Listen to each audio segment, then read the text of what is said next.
Welcome to the Central Valley Regional Center's HCBS Provider Video Series. This is video 5 of the series, and this video will focus on how providers can provide HCBS compliant services with respect to community integration. The federal requirement that pertains to community integration is Federal Requirement 1, which reads, "The setting is integrated and supports full access to the greater community for people receiving HCBS services."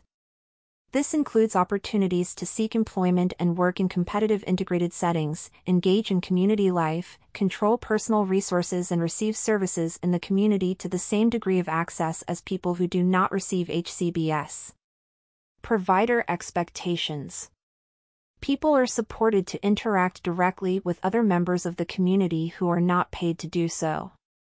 People are supported to participate in community activities based on their preferences and interests.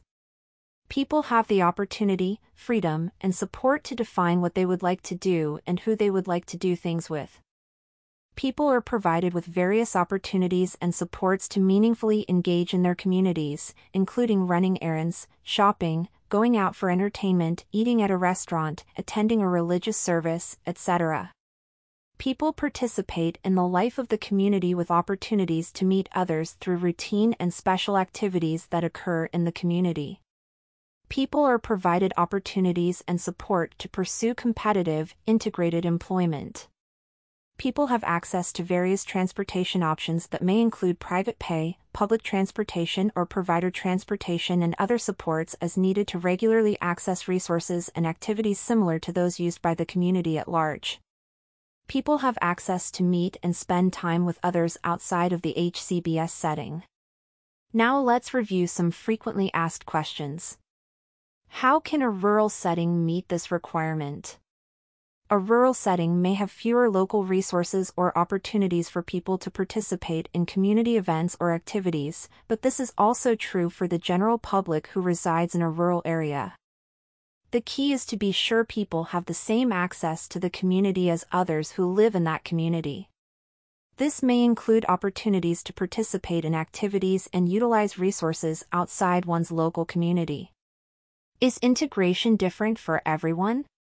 Yes. Each person may have different needs, interests, and preferences.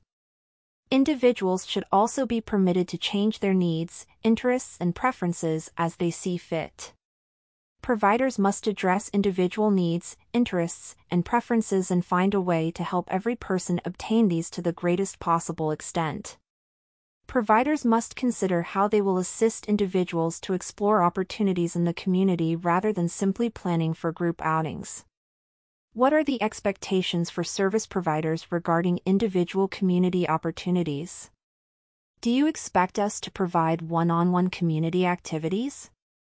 Unless indicated in the person-centered service plan, service providers are not required to support a person with one-on-one supervision in the community but are encouraged to support one-to-one options when desired and feasible. Providers should talk to learn about the likes, dislikes, interests, and needs of each person they support. They must make sure they have opportunities to participate in activities that match their preferences and are supported in ways that promote success. Providers should share community activity information to raise awareness of and access to the broadest array of integrated activities. It is not acceptable for providers to offer only on-site activities or only bring community members into the facility. Effective support strategies. The provider can coordinate agency-based transportation. The person can contact a natural support for transportation. The provider can facilitate support use of public transportation, taxis, Uber, or Lyft, or other modes of transportation with DSP support as needed. The provider can help the person use community transportation. Ensure people have opportunities and supports they need to be fully included in their community, individually and with others as desired. Assist individuals to explore new activities in the community. Identify, develop and make available information on transportation options for community access. Assist people with developing meaningful relationships with other members of the community.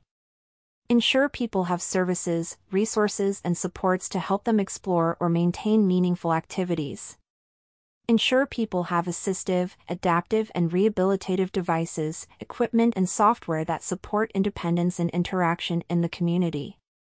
Assist with implementation of technology that support and encourage community engagement. Ensure that support staff are informed of the preferences identified in the individual's service. Practices to avoid. Avoid creating barriers or obstructions that isolate the person from full access to the community. Not utilizing creative and effective solutions to provide access and integration in the community. Planning activities without input from individuals. Discouraging individuals from trying new activities because of concerns about the perceived limitations or support needs of the individual. Creating an admission agreement that imposes limitations on integration and community access, example, a prohibition on being employed or a requirement that residents must receive other services on-site or attend a provider's day program as a condition of residing there. Requesting individual program plan modifications based on the provider's ability or preference to provide support rather problem-solving and putting supports in place in order to meet the community engagement desires of the individual. Preventing an individual from seeking alternate services when the provider is unable to support community engagement to the extent desired. We are here to support you. You can reach out to the CVRC HCBS team, your facility liaison, or a CVRC service coordinator for assistance.